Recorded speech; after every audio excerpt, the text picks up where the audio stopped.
There are some cases that even the police can't explain. Today, we'll be looking at one of these unsolved mysteries, and it will leave you with more questions than answers.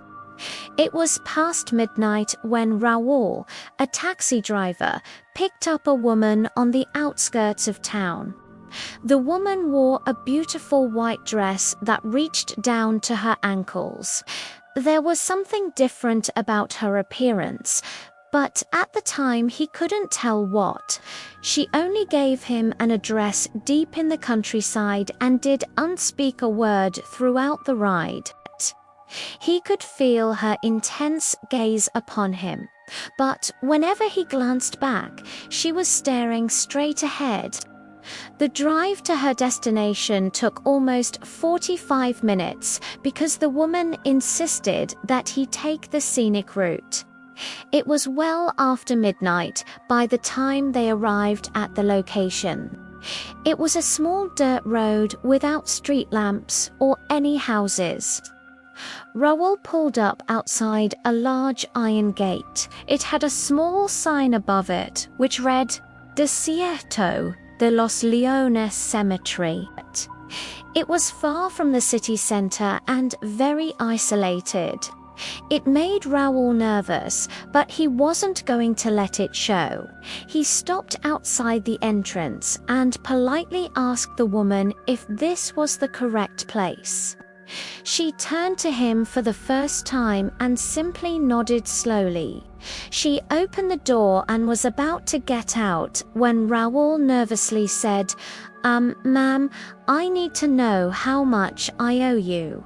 She turned back to face him and gave him a sad smile before replying, "I'm sorry, sir, but I don't have any money."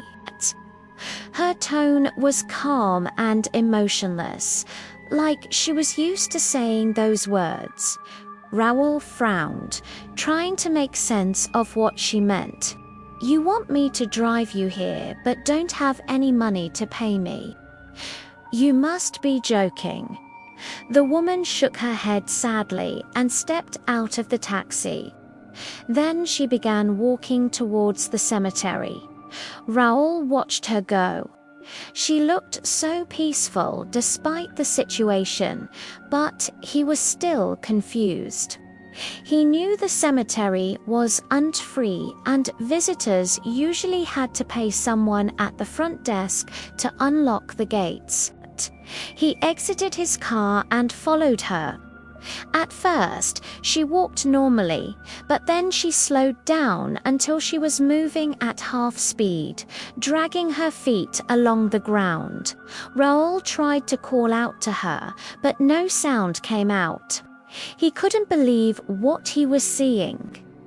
After about 10 minutes, the woman finally reached the main gate. It was locked, just like he expected. But instead of trying the handle, she pressed her back against it and closed her eyes. As soon as she did this, the metal bars moved apart as if by magic. A cold wind suddenly swept through Raoul's body. His skin began to hurt and he felt like crying. He tried to turn away, but the woman's voice echoed inside his head. "Please don't go. Stay with me."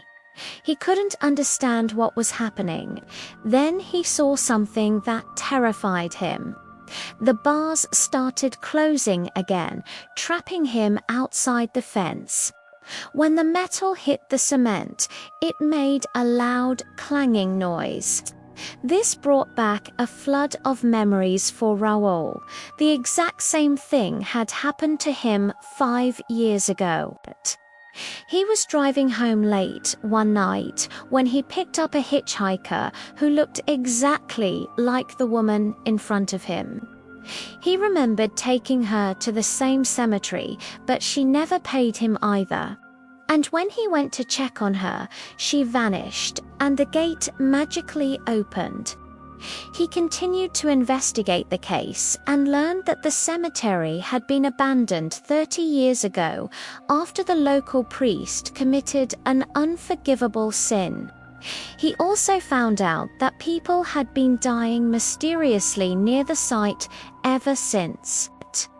Raoul panicked as he realized the hitchhiker may have cursed him. To prevent himself from suffering the same fate as the others, he fled to the city. Every time he passed by the cemetery, he felt sick to his stomach. He knew the only way to escape the curse was to return and confront his fears. So a few days later, he went back. The locals told him that 2 new graves had been dug that year, but no one had come to bury anyone there. Raoul figured the hitchhiker must be buried in one of them. Instead of paying to enter, he climbed over the fence and made his way to the fresh graves. He couldn't see the headstones, but he could feel the energy in the air. Someone was watching him, and it wasn't friendly. Raoul took a deep breath and prepared to face whatever evil awaited him. When he looked closer, he noticed something strange. The cross on one of the gravestones was spinning all by itself. This confirmed his suspicions. The hitchhiker had come back to haunt him, and she wasn't alone. There was another presence lurking nearby, waiting for its chance to strike. Suddenly, the trees around them began to shake violently. Raoul ran for cover, but it was too late. Something grabbed his ankle and dragged him into the bushes. He screamed for help, but no one came. He struggled against the unknown force, but it was no use. He was being pulled deeper and deeper into the shadows. Then everything went black. When Raoul woke up, he was lying next to the graves. The sky was grey and the wind had died down. He stood up and dusted himself off. Despite being scared out of his wits, he felt an overwhelming urge to continue investigating. Raoul returned home, but he was never the same. The experience had drained him, and he couldn't sleep at night. He drove around the city, avoiding the cemetery at all costs. One day, he decided to visit the police station and report the incident. But while he was talking, the officer on duty started laughing. "You're joking, right? So you went to an abandoned cemetery in the middle of nowhere, and now you want us to do something about it. Maybe you should be asking the Ghostbusters for help." Raoul got angry and left the station. That's when he realized the truth. No one was going to help him. It was up to him to save himself from the vengeful spirits. With newfound determination, he went back to the cemetery.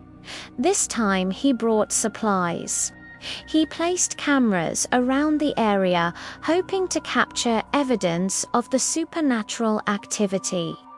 Raoul waited patiently, but nothing happened.